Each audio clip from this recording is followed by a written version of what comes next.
नमस्कार दोस्तों, स्वागत है आप सभी का हमारे इतिहास के अध्याय में। आज हम एक नए अध्याय की शुरुआत कर रहे हैं जो आपको एक ऐसे साम्राज्य की कहानी बतलाएगा जिसने भारतीय इतिहास को हमेशा के लिए बदल दिया। मुगल साम्राज्य जो 16वीं शताब्दी में स्थापित हुआ था, एक ऐसा साम्राज्य था जिसने भारतीय उपमहाद्वीप पर अपनी छाप छोड़ी। इस साम्राज्य ने न केवल भारतीय राजनीति और प्रशासन को बदला, बल्कि यहाँ की संस्कृति, कला, साहित्य और वास्तुकला को भी प्रभावित किया। दोस्तों, इस अध्याय में हम कुछ महत्वपूर्ण बिंदुओं की चर्चा करेंगे, जैसे मुगल साम्राज्य का उदय और उनके शासन प्रणाली, मुगल प्रशासनिक व्यवस्था और उनके प्रशासनिक सुधार, मुगल आर्थिक स्थिति और उनके आर्थिक सुधार, मुगल सामाजिक संरचना और उनके सामाजिक सुधार, तथा मुगल सांस्कृतिक विकास और उनके सांस्कृतिक योगदान।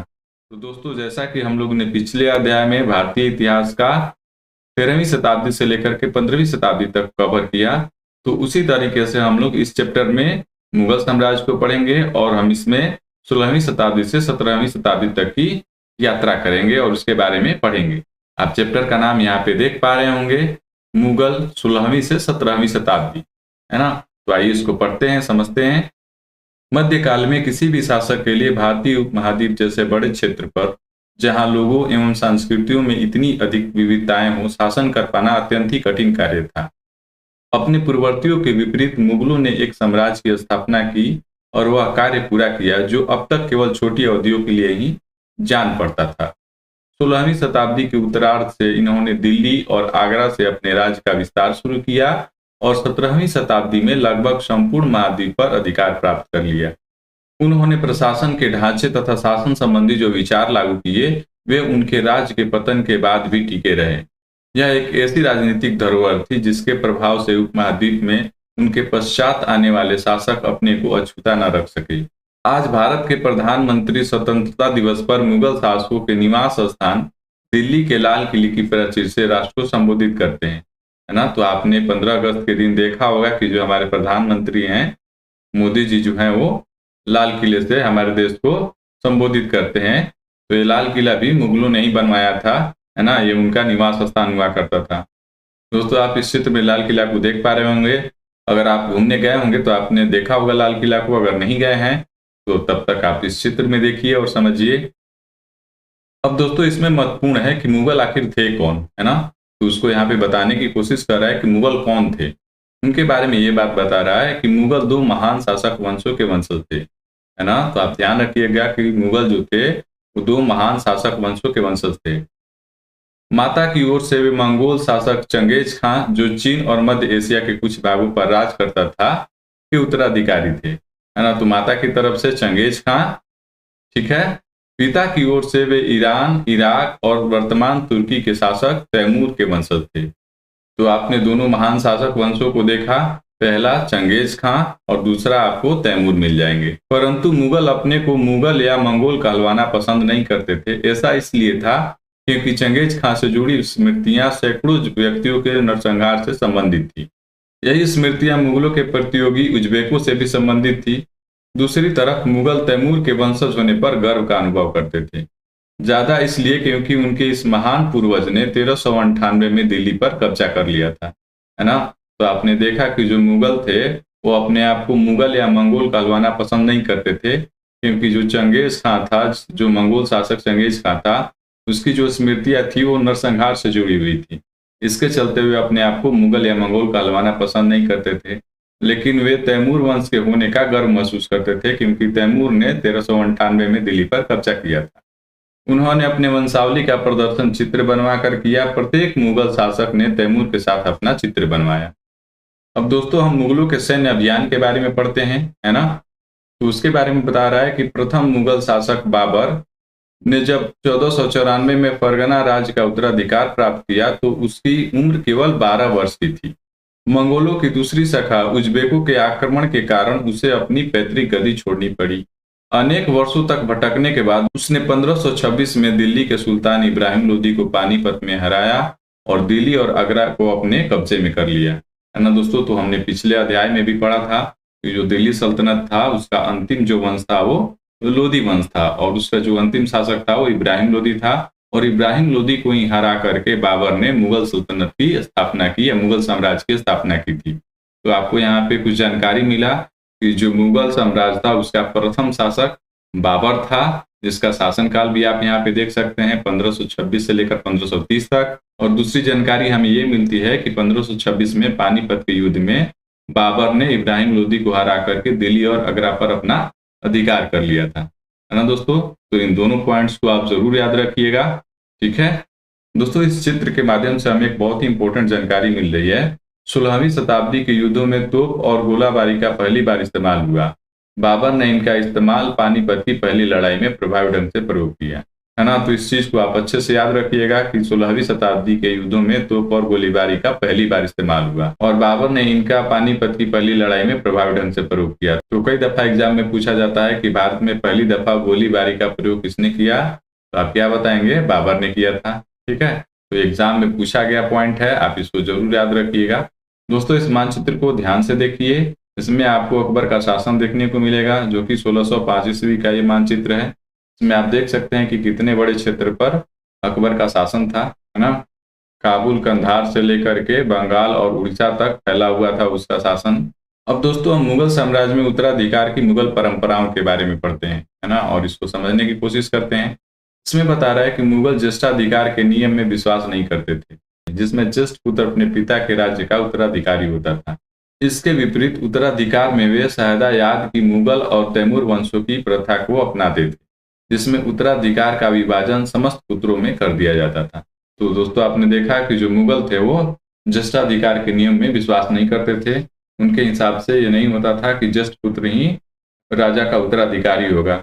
मुगल जो थे वो तैमूर वंश की जो प्रथा थी उसका पालन करते थे, जिसके अनुसार उत्तराधिकार का विभाजन समस्त पुत्रों में कर दिया जाता था।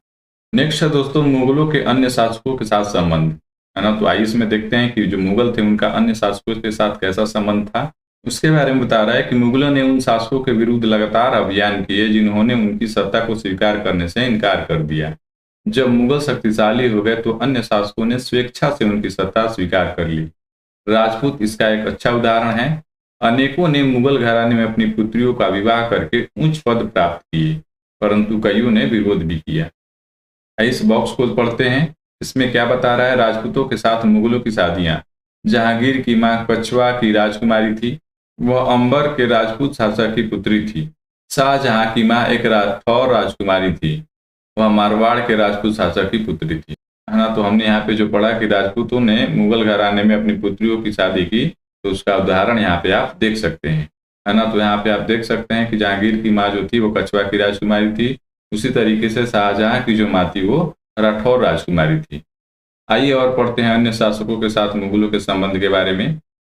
मेवाड़ के सिसोदिया राजपूत लंबे समय तक मुगलों की सत्ता को स्वीकार करने से इनकार करते रहे, परंतु जब वे हारे तो मुगलों ने उनके साथ सम्मानीय व्यवहार किया और उनकी जागीरें वतन जागीर के रूप में वापस कर दी। पराजित करने परंतु अपमानित न करने के बीच सावधानी से बनाए गए संतुलन की वजह से मुगल भारत के अनेक शासकों और सरदारों पर अपना प्रभाव बढ़ा पाए, परंतु इस संतुलन को हमेशा बरकरार रखना कठिन था, है ना दोस्तों। आइए नेक्स्ट पढ़ते हैं मनसबदार और जागीरदार के बारे में। जैसे जैसे साम्राज्य में विभिन्न क्षेत्र सम्मिलित होते गए, वैसे वैसे मुगलों ने तरह तरह के सामाजिक समूहों के सदस्यों को प्रशासन में नियुक्त करना प्रारंभ कर दिया। शुरू में ज्यादातर सरदार तुर्की थे, लेकिन अब इस छोटे समूह के साथ साथ उन्होंने शासक वर्ग में ईरानियों, भारतीय मुसलमानों, अफगानों, राजपूतों, मराठों और अन्य समूहों को सम्मिलित किया। मुगलों की सेवा में आने वाले नौकरशाह मनसबदार कहलाए, है ना। तो इस शब्द को आप याद रखिएगा कि मुगलों की सेवा में आने वाले नौकरशाह को मनसबदार कहा जाता था। मनसबदार के बारे में और बता रहा है, मनसबदार शब्द का प्रयोग ऐसे व्यक्तियों के लिए होता था जिन्हें कोई मनसब यानी कोई सरकारी हैसियत अथवा पद मिलता था। यह मुगलों के द्वारा चलाई गई श्रेणी व्यवस्था थी, जिसके जरिए पद, वेतन एवं सैन्य उत्तरदायित्व निर्धारित किए जाते थे। पद और वेतन का निर्धारण जात की संख्या पर निर्भर था। जात की संख्या जितनी अधिक होती थी, दरबार में अभिजात की प्रतिष्ठा उतनी ही बढ़ जाती थी और उनका वेतन भी उतना ही अधिक होता था। जो सैन्य उत्तरदायित्व मनसबदारों को सौंपे जाते थे, उन्हीं के अनुसार उन्हें घुड़सवार रखने पड़ते थे। मनसबदार अपने सवारों को निरीक्षण के लिए लाते थे। वे अपने सैनिकों के घोड़े को दगवाते थे एवं सैनिकों का पंजीकरण करवाते थे। इन कार्रवाइयों के बाद ही उन्हें सैनिकों को वेतन देने के लिए धन मिलता था। मनसबदार अपना वेतन राजस्व एकत्रित करने वाली भूमि के रूप में पाते थे, जिन्हें जागीर कहते थे, और जो तकरीबन इक्ताओं के समान थे। तो दोस्तों, जागीर शब्द को याद रखिएगा। जागीर क्या होता था कि राजस्व एकत्रित करने वाली भूमि को जागीर कहा जाता था, जो तकरीबन इक्ताओं के समान होती थी। परंतु मनसबदार मुक्तियों से भिन्न अपने जागीरों पर नहीं रहते थे और न ही उन पर प्रशासन करते थे। उनके पास अपनी जागीरों से केवल राजस्व एकत्रित करने का अधिकार था। यह राजस्व उनके नौकर उनके लिए एकत्र करते थे, जबकि वे स्वयं देश के किसी अन्य भाग में सेवारत रहते थे। अकबर के शासनकाल में इन जागीरों का सावधानी पूर्वक आकलन किया जाता था, ताकि उनका राजस्व मनसबदार के वेतन के तकरीबन बराबर रहे।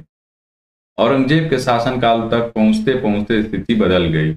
अब प्राप्त राजस्व मनसबदार के वेतन से बहुत कम था। मनसबदारों की संख्या में भी अत्यधिक वृद्धि हुई, जिसके कारण उन्हें जागीर मिलने से पहले एक लंबा इंतजार करना पड़ता था।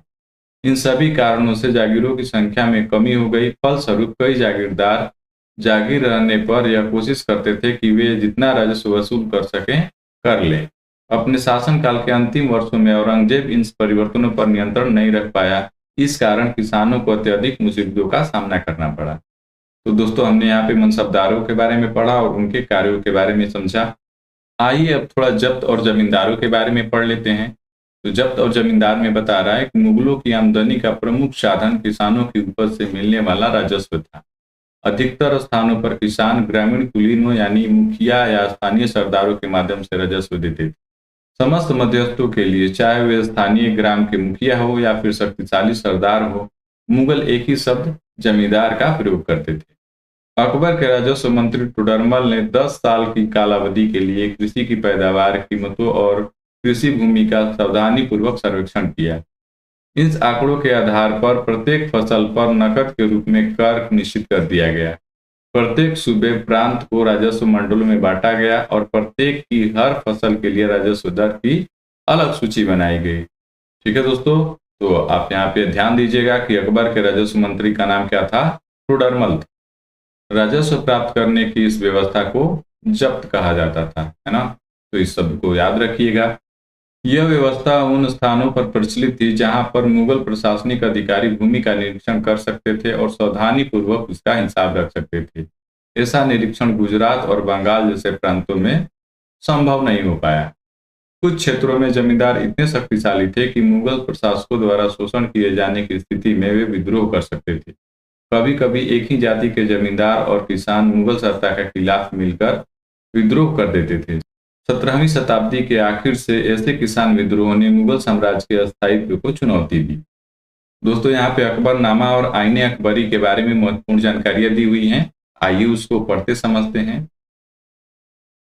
अकबर ने अपने करीबी मित्र और दरबारी अबुल फजल को आदेश दिया कि वह उसके शासनकाल का इतिहास लिखे। अबुल फजल ने यह इतिहास 3 जिल्दों में लिखा और इसका शीर्षक है अकबरनामा। तो अकबरनामा किसने लिखा था? याद रखिएगा, अबुल फजल ने लिखा था। पहली जिल्द में अकबर के पूर्वजों का बयान है और दूसरी अकबर के शासनकाल की घटनाओं का विवरण देती है। तीसरी जिल्द आईने अकबरी है। इसमें अकबर के प्रशासन, घराने, सेना, राजस्व और साम्राज्य के भूगोल का ब्यौरा मिलता है। इसमें समकालीन भारत के लोगों की परंपराओं और संस्कृतियों का भी विस्तृत वर्णन है। तो इन दोनों को याद रखिएगा कि अकबरनामा तथा आईने अकबरी किसने लिखा था? अबुल फजल ने लिखा था। आईने अकबरी का सबसे रोचक आयाम है विविध प्रकार की चीजें, जैसे फसलों, पैदावार, कीमतों, मजदूरी और राजस्व का सांख्यिकी विवरण। ठीक है दोस्तों, यहाँ पे आप देखिए फिगर में क्या बता रहा है कि अबुल फजल से अकबरनामा लेते हुए अकबर, है ना? तो यहाँ पे आप देख रहे हैं ये अबुल फजल है और इससे अकबरनामा ले रहे हैं। दूसरे बॉक्स में बता रहा है जहांगीर के दरबार पर नूरजहां का प्रभाव।